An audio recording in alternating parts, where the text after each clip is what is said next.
நீங்க செஞ்சது சரியா படலடா. நீயும் மணியும் ஒன்னா சேர்ந்தா இந்த மாதிரி ஏதாவது பண்றீங்க. அதுவும் இன்னைக்கு நீங்க பண்ணுனது ரொம்ப பயமா இருக்கு. ஏதோ தப்பா நடக்க போகுதுடா.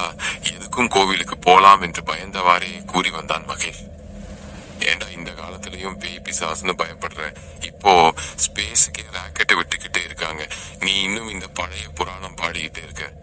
என்னதான் நடக்கும்னு தெரிஞ்சுக்கதான் இப்படி பண்ணினோன்னு பாப்போம். என்ன நடக்குதுன்னு என்று கூறினான் அருண்.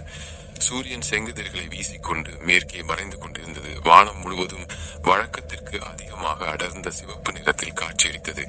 இருவரும் வீட்டை நோக்கி சென்று கொண்டிருந்தனர். நான் என்ன சொன்னாலும் நீ கேட்க மாட்ட. சரி, நான் வீட்டுக்கு போறேன். நாளைக்கு காலேஜ்ல பார்க்கலாம் என்றான் மகேஷ். ஏன் நீ படத்துக்கு வருவீல? நான் வரல. நாளைக்கு பார்க்கலாம் நைட்டு.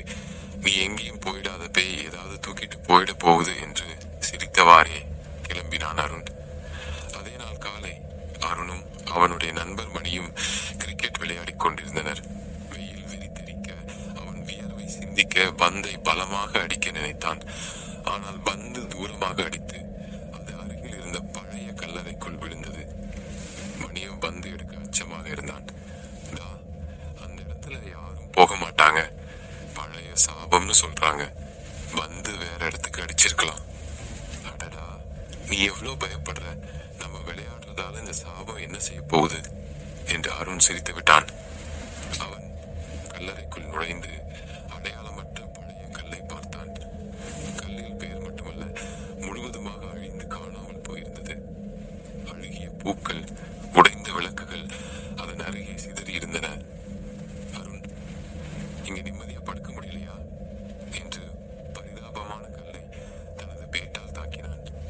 அந்த நொடி ஒரு காற்று நொடித்துவிட்டு மண்ணில் இருந்த பஞ்சு போல தூசி எழுந்தது. பக்கத்தில் இருந்த மரம் திடீரென அசைந்தது. மணியின் இதயம் பீதியுடன் துடிக்க அவன் தன் தோழனை பார்த்தான். இதெல்லாம் அவமதிப்பா போச்சு. உன் திமிர்னால நமக்கு ஏதாவது ஆகிடும். பேய்கிட்ட திமிரா அப்படின்னா இவங்க என்ன செய்யணும்? நம்ம கிரிக்கெட் ஆடுறதுக்கு வரலையோ என்று அருண் மீண்டும் சிரித்தான். மணியின் முகம் சிவந்து, நீ பாத்துக்கோ, ஒரு நாள் வந்து பிடிச்சுக்குவாங்க. அருண் மீண்டும் சிரித்து விட்டான். ஆனால் அந்த நாள் இரவு தன் வீடு இருக்கும் நகரை அடைந்தான் அருண். அது புதிதாக உருவாக்கப்பட்ட நகர். கணிசமான வீடுகளே கட்டப்பட்டிருந்தது. ஊருக்கு ஒதுக்குப்புறமாக இருப்பதால் பகல் நேரத்தில் கூட மக்கள் நடமாட்டம் இல்லாத பகுதி. என்றும் நிசப்தமாக இருக்கும் நகர். இன்று பறவைகள் கீச்சிடும் சத்தம் எங்கும் ஒலித்தது. கிழக்கில் கருத்த மழை மேகங்கள் இடி மின்னலுடன் விரைந்து கொண்டிருந்தது. வீட்டை வந்து அடைந்திருந்தான் அருண். கேட் கதவு வெளிப்புறமாக தாளிட்டிருந்தது. உள்ளே கதவு பூட்டப்பட்டிருந்தது. அப்பாவின் வண்டியும் காணவில்லை. அருண் தன் செல்போனை அப்பாவிற்கு கால் செய்தான். ஹலோ அப்பா, எங்க போயிருக்கீங்க? வீடு பூட்டி இருக்கு. டேய் அப்பா, வண்டி ஓடிக்கிட்டே இருக்காருடா மாமா. கிட்ட இருந்து அவசரமா போன் வந்தது, அதான் போயிட்டே இருக்கோம். 10 மணிக்கு வந்துடுவோம். நீ வீட்டுல இருந்து எங்கேயும் சுத்தாத. சாவி மீட்டர் பெட்டி மேலே இருக்கு என்று அம்மா கூறினார். சரிம்மா, நான் பாத்துக்கிறேன் என்று போன் இணைப்பை துண்டிக்க சென்றான். டேய் சாமி, விளக்கு அணைக்க மறந்துட்டேன்டா, அதை அணைச்சிடு என்று போனை இணைப்பை துண்டித்தார் அம்மா. கேட்டை திறந்து விட்டு சைக்கிளை உள்ளே வைத்துவிட்டு சாவி எடுக்க சென்றான். இவ்வளவு நேரம் கீச்சிட்டு கொண்டிருந்த பறவைகளின் சத்தம் நீங்கி எங்கும் நிசப்தமாக மாறியது. சாவியை எடுத்துக்கொண்டு கதவை தொட்ட நொடியில் சாமி விளக்கு தானாக அணைந்தது. கதவை திறந்து கொண்டு உள்ளே சென்றான். டிவியை ஆன் செய்துவிட்டு பாத்ரூமில் கைகால் கழுவிட்டு முன்பே தயார் செய்யப்பட்ட டீயை சூடு செய்து கொண்டிருந்தான். திடீரென கொல்லைப்புறத்தில் இருந்து சத்தம் கேட்டது. அடுப்பை அணைத்துவிட்டு கொல்லைக்கு பார்க்க சென்றான். மழை மேகங்கள் சூழ்ந்து இருந்ததால் 6:30 மணி பொழுதிலேயே நன்றாக இருட்டி இருந்தது. கொல்லைப்புற விளக்கை ஆன் செய்துவிட்டு வெளியே வந்து பார்த்தான். யாரும் இல்லை. மதில் சுவரை தாண்டி இருட்டி இருந்ததால் எதுவும் தெரியவில்லை. வீடுகளுக்கு இடையே 200 மீட்டர் இடைவெளி இருப்பதால் இவ்வேளையில் யாரும் வருவதற்கும் வாய்ப்பில்லை. யாரும் இல்லை என்று அருண் திரும்பி உள்ளே செல்லும் வேளையில் மீண்டும் சத்தம் கேட்டது.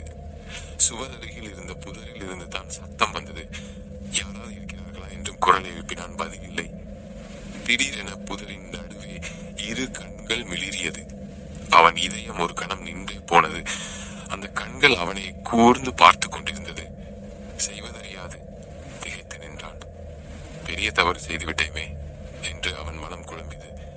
அந்த கண்களில் எந்த அசைவும் இல்லை, கண் இமைக்க கூட இல்லை.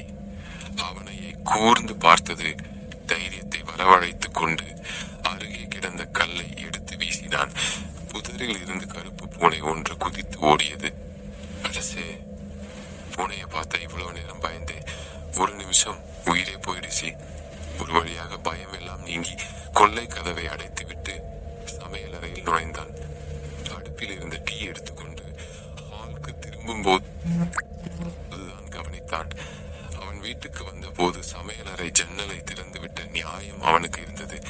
ஆனால் ஜன்னல் இப்போது சாத்தி இருந்தது. அருண் வெளியே இருந்த மனக்குழப்பத்தில் தான் தவறாக எண்ணுவாத நினைத்து கொண்டான். ஜன்னலை திறந்துவிட்டு ஹாலுக்கு வந்து டிவி பார்க்க அமர்ந்தான். வெளியே பெரும் காற்றுடன் மழை கொட்ட ஆரம்பித்தது. கடும் மழையால் டிவிக்கு வரும் சிக்னல் நின்றது.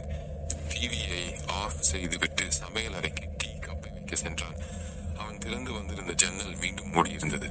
மிக குழப்பத்துடன் ஜன்னல் அருகே சென்றேன். ஜன்னலை மீண்டும் திறக்க முயன்ற போது மிகவும் சிரமமாக இருந்தது. முழு பலத்துடன் தள்ளியவுடன் திறந்து கொண்டது. திறந்த நொடி பொழுதில் ஜன்னல் வெளியே ஒரு உருவம் ஒரு நொடி தோன்றி மறைந்தது. அதே வேளையில் வீட்டின் மின்சாரமும் நின்று போனது. வெளியே தோன்றிய உருவத்தை அவன் கவனிக்கவில்லை. மழை வந்துட்டாலே இந்த ஈபி காரங்களோட இதுவே பொழப்பா போச்சு. மின்சாரம் கட் ஆனதால் வீடு முழுவதும் இருட்டாக இருந்தது. வெளியே சூறை காற்றும் மழையும் ஓலம் எழுப்பிக் கொண்டிருந்தது. இடையிடையே மின்னலும் வெட்டியது. மின்னலின் ஒளியில் ஒரு வழியாக தன் அறைக்கு வந்து செல்போனை எடுத்தான். மொபைலில் டார்ச் லைட்டை ஆன் செய்த போது தான் கவனித்தான். அறையின் ஜன்னல்களும் சாத்தியிருந்தது. வேகமாக சென்று சமையல் அறையை பார்த்தான். ஜன்னல்களும் சாத்தியே இருந்தது. பயம் மீண்டும் மனதில் தோற்றிக் கொண்டது. வீட்டின் கதவை திறந்து வெளியே செல்ல முயன்றான். என்ன முயன்றும் திறக்க முடியவில்லை. கொல்லைப்புற கதவையும் எல்லா ஜன்னலையும் எவ்வளவோ முயன்றும் திறக்க முடியவில்லை. காற்றின் கோர தாண்டவம் மேலும் அதிகரித்திருந்தது. மொபைலில் கால் செய்ய முயன்ற போது செல்லில் சுத்தமாக டவர் இல்லை. திடீரென அவன் அறையில் இருந்து போன் கால் வரும் சத்தம் கேட்டது. அருணுக்கு பயம் கலந்த ஆச்சரியமாக இருந்தது. கையில் மொபைல் இருக்கும் போது எப்படி அறையில் இருந்து சத்தம் வரும் என குழப்பமாக இருந்தது. தைரியத்தை வரவழைத்துக் கொண்டு அறைக்கு சென்றேன். அறையில் நுழைந்த நொடியில் அறை கதவு சாத்தி கொண்டது. எவ்வளவு முற்பட்டும் கதவை திறக்க முடியவில்லை. கையில் இருந்த மொபைல் டார்ச் லைட் திடீரென அணைந்தது. பார்த்தால் மொபைல் ஆஃப் ஆகியிருந்தது. மின்னலின் மங்கிய ஒளியில் தான் அறை ஓரளவு தெரிந்தது. அறையில் அவனை தவிர வேறு யாரோ இருப்பது போல் உணர்ந்தான். ஆனால் அங்கே யாரும் இல்லை. திடீரென மின்னலின் ஒளியில் ஜன்னலின் வெளியே ஒரு உருவம் தோன்றியது. தோன்றிய உருவம் மெதுவாக பக்கவாட்டில் சென்று மறைந்தது. பாத்ரூம் லைட் திடீரென எரிந்தது. மற்ற லைட்டுகளை ஆன் செய்து பார்த்தான். எரியவில்லை. பாத்ரூம் கதவின் கீழ் இடைவெளி வழியே ஒரு நிழல் தோன்றியது. பாத்ரூம் கதவின் நோக்கி அது நகரும் சத்தம் கேட்டது. பாத்ரூம் கதவு மெதுவாக திறந்தது. அருண் பயந்து அறை கதவை திறக்க ஓடினான். அந்த மர்ம உருவம் அவன் காலை பிடித்து பாத்ரூமில் இழுத்துச் சென்றது. கதவு மூடிக்கொண்டது. பாத்மின் மின் விளக்கும் அணைந்தது. என்ன நண்பர்களே, இந்த கதை பிடிச்சிருக்கா? கதை பிடித்திருந்தால் லைக் செய்து உங்கள் நண்பர்களுக்கும் பகிருங்கள். இந்த கதையை பற்றிய உங்க கருத்துக்களை கமெண்டில் தெரிவியுங்கள். நீங்க நம்ம சேனலுக்கு புதியவரா இருந்தா சப்ஸ்கிரைப் செய்து பெல் நோட்டிபிகேஷனையும் ஆன் செய்ய மறந்துடாதீங்க.